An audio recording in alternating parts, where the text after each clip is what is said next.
Welcome back to making cohesive junk journal ephemera from some masterboards. This is part 2 of 3, and if you have done your homework, then you should have something like this on your desk. If you have missed the first part of this procedure here, then please find the link down below in the description box. There you can learn how I made this, and perhaps you want to craft along and make something like this for yourself as well, and then go on with the next steps we are going to do in this video and in the next video. So what I want to do today is I want to collage on these sheets here, and then we can turn that, when we have that finished, into some really cool junk journal ephemera. And I really like to make my ephemera from masterboards, because then we in the end have not only a ton of ephemera, because we can get a lot from these sheets, but our ephemera is going to become cohesive, and that is what I really like. As you can see, I've used the same colors on these sheets. If you have seen the other video, you have already seen also that I have used my mediums in a little different way on each of these sheets. That is why they look a little bit different, but they are still cohesive, and that is the idea behind this whole thing. So for today's idea on how to go on with these, I want to use some snippets and make little like collage clusters or so on these sheets. I will go into detail about that in a second. I quickly want to say what this is and what you could use for this step if you don't have this. So in this little container here, there are some of my ephemera packs from my shop. These are the Vintage Snippets Volume 1 and 2. Vintage Snippets Volume 1 is all of these little snippets in relatively neutral colors. So like this, for example. And the Vintage Snippets Volume 2 is the same snippets, but in color. Yeah, so you have all of these cool colors like blue and purple, some green, and so on. And then they come on a whole sheet, and you can cut them out and then collect them and store them, for example, like this, and then use them in your collages. In here, there's also another ephemera pack from my shop. This is, it's so hot in this room. My brain is like cooked. I can't even talk. Sorry, this is called Vintage Numerical Patina, and it has all of these cool numbers on these little, like metal labels. On some of these, I already have some embossing glaze and acrylic paint to create this cool glossy, grungy effect. You can get these as a printable as well. The link is also down below in the description box. Here are also some bits and pieces from other ephemera packs I had left over. This here, for example, is from my Down the Shoreline ephemera pack. I would say for this step, and if you want to craft along with me like nearly simultaneously, no, is that a good word? I mean, if you want to do it exactly like I do it, and you don't have these, I would suggest search for things with numbers, with writing, like script or so. You could even take some pieces from book pages or whatever you might have with numbers and script. But you can also use something completely different, yeah? But I want these videos also really beginner friendly, even if I don't like the word beginner in combination with junk journaling. If you know me, you know that. But I think you know what I mean. If you are new to these things and you say, okay, I first want to do it exactly like she's doing it in the video, then choose something with script and numbers, but you can use whatever you might have or whatever you want, yeah? Everything will work here, because with this method, it will turn out great no matter what you do. Except if you would throw this out of the window. So then what I also have here are little tinier snippets compared to these. You can see they are way smaller, and these I stamped with the Curator stamp set by Stampers Anonymous and Tim Holtz, after I have made a background on a paper with some inks and some oxide mediums as well. These are mainly made on photo paper. That's why some of them are so extremely vibrant. And some of these are also embossed with golden embossing powder. Is that necessary? No, but I have these and I want to use them up. So that's what I have here and what I want to use. And that is also something I really like to do. I like to use up the things I have with making something like this, because all of these little snippets, we love them. So we tend to perhaps also hoard them a little bit, and masterboards, I think, are always a great way to use these up. So what are we going to do? We are going to take these and glue these down to our paper here. Here I want to stay in somehow this color palette. This blue, for example, I think fits really well to the other colors. So that's what I mean when I say I want to stay in this color palette, because I want cohesive ephemera in the end. And that means I don't want to go with too many different colors, but that's only me. Just please do what you like and what you want. If you would, for example, have a rainbow journal, then it would make sense to go with a ton of different colors. Do you know what I mean? If you have a really colorful journal, then it would make sense to make this also colorful, so that then in the end everything fits to your, let's call it, rainbow journal. But here I want to stay with this yellow and this greenish color, which was, by the way, Evergreen Bow and Fossilized Amber by Ranger and Tim Holtz. And what I do here now is I not only glue these down randomly, but also with a little bit of thinking behind. I like to start with the bigger scraps. Here, for example, and here you could already see that, because that is for me the easiest way to get the first layer of interest to this, which obviously also already has interest, but you know what I mean. I'm only talking about the collaging here now, and then I go on with a little smaller things, and these I let overlap to what I already have here, so that I can, with this, break the line I made with this. Does that make sense? So this goes over this, and with that, this line is a little bit broken. Ooh. This fits really well, even if it's red, but it's a little bit invisible. And that is also something you could consider. You could take these and ink these. And also you can decide how much of the background you want to cover up with these, or if you, for example, have some spots where not so much is going on yet, then just change that by gluing something like this over those areas. Another thing I like to do is I like to glue these pretty straight, like horizontally or vertically. I like that better because then it's also not so extremely busy in the end. But please just try that out and try different things and then decide what you like the best. Okay, so I think this is already enough. I will take both of the others and do exactly the same thing on these as well. So here I'm back. This is how it looks now. The next step, I would say, is, I mean, as all of the steps here, but the next step is really optional. Optional in the most possible way. I want to use a stencil, this one here, THMS 160. This is one of the mini stencils.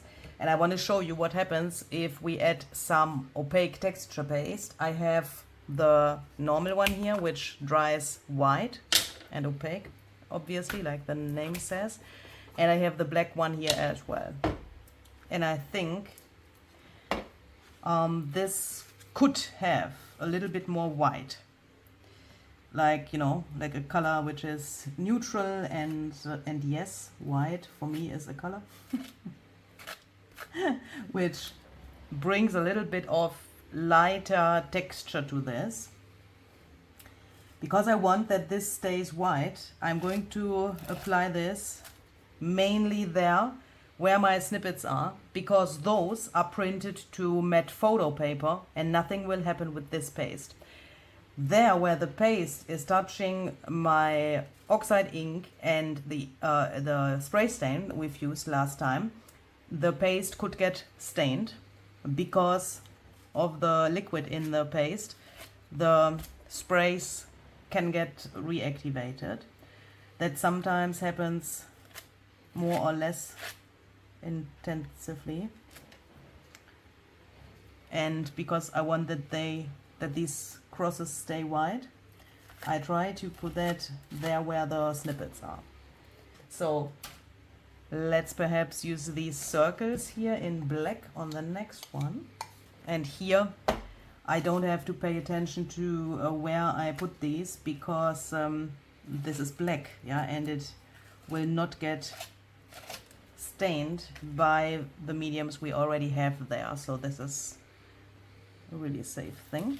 And I think there's a nice contrast as well. I really like when there's some black and white on those, yeah, kind of busy things. Okay, so then this can also dry. On this one, I want to do the whole thing a little differently. I will not put texture paste on this because I want to cut these later in a different way than this one and this one. And the reasons for that will in a second be obvious, because I want to show you different ways how you can cut these things into pieces for making the actual ephemera, yeah? And for that, there are obviously different possibilities. If I want to take such a thing and cut that with a paper trimmer, then there would be absolutely no problem with texture paste. That is the first thing I want to mention. Don't freak out. If you have texture paste here and you want to cut that with your paper trimmer, no problem. That will go through the paste. If I want to stamp my shapes I want to cut from these masterboards here first and then cut that out, that would not be possible so well on here, because you can imagine stamping on this is nearly impossible, except you like it really, really grungy. But you know, if I put a stamp over here, then the texture paste is higher than the rest of the paper, and then I can't get a nice impression. Yeah, so that's why we have the texture paste here and on the other one. And here I want to do it differently, but only because I want to show you a different method how you could cut this. Do you know what I mean?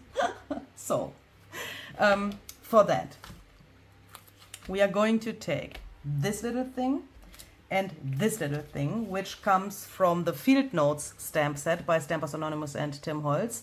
The number is CMS 396. And then I got these new, thanks to each and everyone who has suggested this set to me when I struggled with these labels, because I only had these two label stamps, and then you've suggested this set to me. Perfect. Thank you so much. This is Label Frames CMS 264. So what I want to do is I want to turn this sheet into smaller and bigger labels. And the other sheets will later on become something different. Where is my dingsbums here? So we are going to take a really oversized thing. Wait, give me a second. If Tim watches this by accident or coincidence, I will get into trouble if I use such a big thing. So let's take this and let's take some archival ink. This is Black Suit. And now let's stamp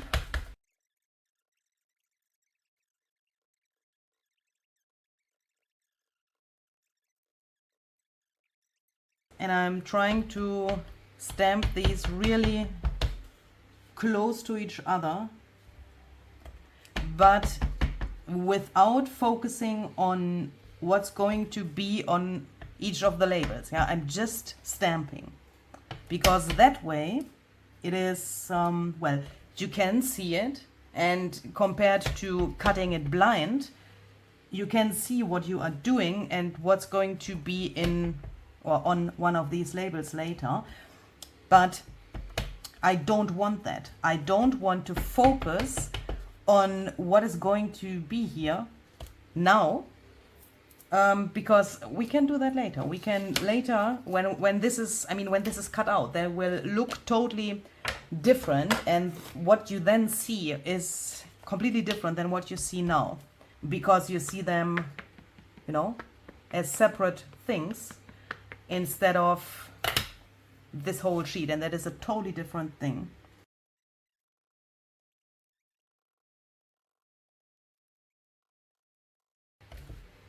Okay, so then when we have this, we can now take our scissors and cut all of these out. I will quickly do that off camera, and these pieces are just amazing. These bigger labels I would use more like journaling cards, or perhaps even pockets or so, and the smaller ones like, you know, regular labels somewhere. But you could also include these in collages and so on. But look how unique these are, and they are so cohesive. Every little thing is here like, yeah, like a little piece of art on these labels. They are completely different, but they are so cohesive, and that is what I like about these. And you hopefully see now that when you look at these separately and not on the whole sheet, just take a look at them like so, that this busyness we had before on the whole sheet is gone somehow. Because, you know, we had this, compare this please to this. It's a totally different thing. Yeah, so we have all of these already. And what I quickly wanted to mention, I just thought about that while I was cutting these out. If you don't have these label stamps, you could also take, for example, a credit card or so, something which is a little heavier, the material I mean, so that it can't get destroyed so easily, and then make yourself a little template. I mean, obviously from a credit card you don't need anymore, which is expired or so, yeah, or like a gift card or so, which you don't need anymore, from this plastic stuff. Cut the corners off, and then you could just put that on your masterboard and go around with a black pen, and then you also would have such a thing where you then have this black frame around. I also want to have some tags and perhaps 1 or 2 belly bands, which I can use then in my journals later as well. For that, I want to take my paper trimmer and one of the other masterboards. Let's first make 2 belly bands, okay? Because that is the biggest thing, and that probably makes sense. There are 2 possibilities now. You could take this and put this under your paper trimmer like so, or do it like this and cut this blind. Yes, that's scary when you do it the first time, but please try it out. It's a lot of fun. And for the belly bands, I just want to cut like so. I just eyeball this. And these are then my 2 belly bands. Really fascinating. Oh, I like this here. That is really cool with the 2 there. So these will stay like they are. And now let's decide what we can make from this rest of the paper. I would say if we had it like so, and if we turn it like this, we could easily make 3 tags from this. So let's try to also eyeball this and then cut it into 3 pieces. And then I'm going to take such a punch, which can give me these corners. Obviously, you could also take your scissors and cut this. Is this too thick? Oh my goodness. Okay, it's too thick. Oh no. Oh no, no. Yeah, at least I have a mark where to cut this. It's too thick because of the collage. I'm going to take this and just use that as a template. I am a little bit afraid that I will ruin my punch if I try it again. How long do I do this whole stuff here? I'm just asking that. I'm just asking myself that, because why the heck don't I have a template made from, for example, a credit card or a playing card for making tags? I mean, why not? But even without a template, oi. Oh, these are great. Look, even without a template, we got this. Let's make holes here so that we later, when this goes into a journal, can also add some ribbon or so here. Oh, very cool. Okay, so we have labels, we have 3 tags, we have 2 belly bands. What else do we want to cut from the last one? Will this work? I'm just wondering if I can take such a punch and punch through this to make some round things as well. Oh, this is really high quality. Oh, look. Oh. Let's see how many of these we can fit in one row. Oh, and oh, wait. Let's be smart and let's try. Is that possible?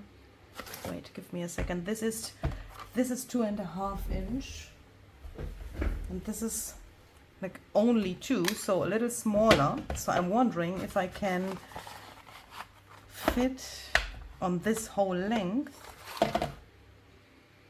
3 of these. That should be possible, because that way, if we do it like this, I wish I had, oh my goodness, I wish I had thought about that before I punched this, to get this in the same line here somehow. I will put this in here, and now I can see here is such a little line on the thing, and it lines up there. So I'm trying to do that here as well, so that I get the same distance to this edge, because that way we can use this negative piece as well, which we then will get.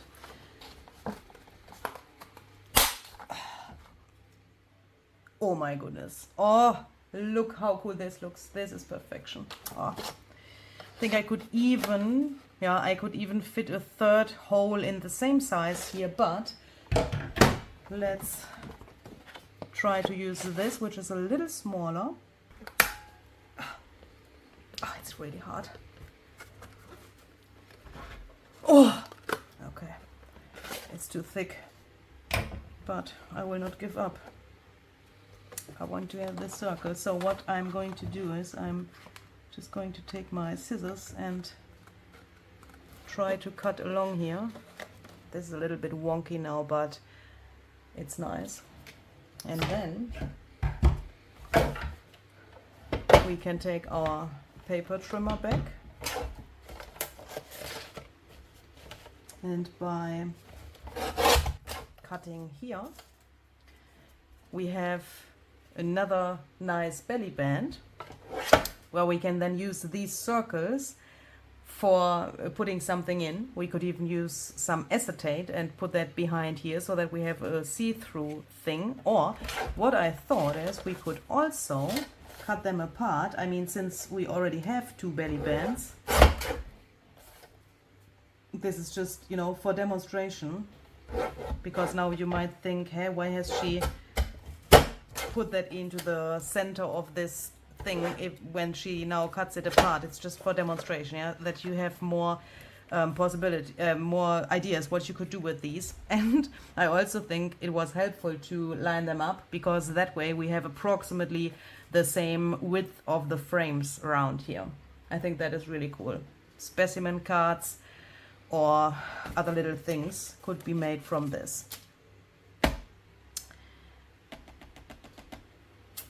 I know that my punch can't handle this so well, but what I wanted to try is, because when I took out my other punch there, I also grabbed this one here, which makes a page tab. And why don't we try to punch here where we only have the paper and there's no collage paper, I mean no collage elements. Ooh, stay here.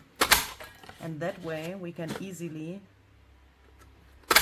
do it like this and get some cool page tabs.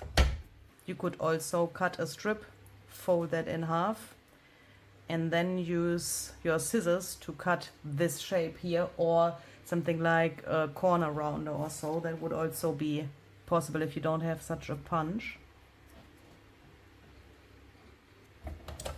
What I also like are triangular tuck spots. So let's cut something like this, and then I line up the corner here with the edge here of the paper trimmer, and then you can just turn it around and cut it like so.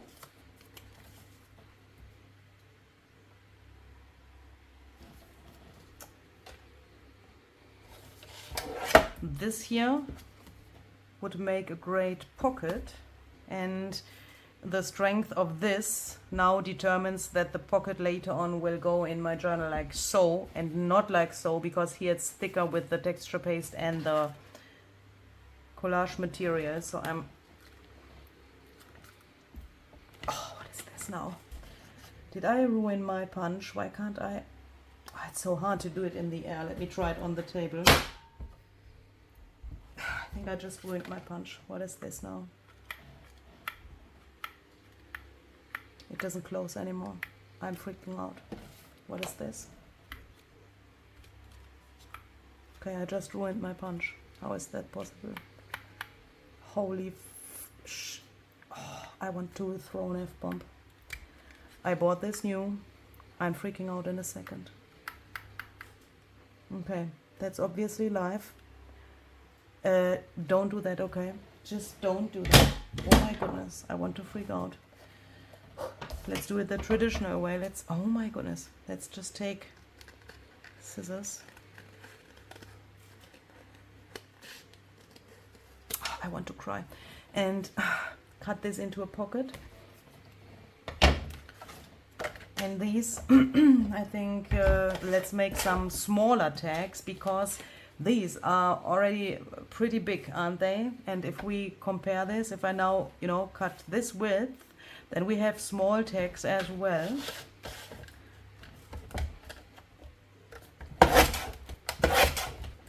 Ah! Oh, what is happening here? Oh my goodness. Ah! And this I will cut into even tinier tags. Just like this. Here on the smaller ones I've decided for a smaller angle, because I think that looks better. A little more proportional. Oh, this one is definitely a favorite. Now my phone stopped recording. I'm so sorry. What's happening here today? Oh. And by coincidence, the 6 is here in the center. I find that always so interesting what you can get from these, because this is, yeah, there is nothing which could disappoint you, I would say, by cutting them blind. Because, I mean, how is that said? Blindly, I think. How someone does something blindly, I think is the correct word. Because at first glance you think, oh my goodness, I can't do that, I can't see where I'm cutting, I have put all of this effort and my mediums and all of this stuff into these masterboards, and now I shall cut them without seeing where I cut. Yes. That is scary. I can remember the day when I did that the first time. I can remember that like it was yesterday. And I was so scared. But at the same time, when I had finished that, I was so amazed by the results. I will never forget that, because it's just amazing. Crazy, isn't it? Just from 3 sheets of papers. Crazy. So that's it for today. Of course, you could leave these exactly like they are and use them like they are in your journals. But what I want to do in the next video is I want to put some focal points on them. Yeah, so like decorate them even further, or yeah, I would call it finish them up. And what I also want to show you is how you could combine these pieces with each other. Yeah, here's just one little example, just a little like preview. You can imagine that we could also do it like this, for example. There are many other possibilities. So that's what's going to happen in the next video. So if you want to craft along with me, then your homework again would be to make something like this, so that you have that for the next video, so that you then can also craft along. And yeah, have fun with this, okay? And see you the next time. Bye.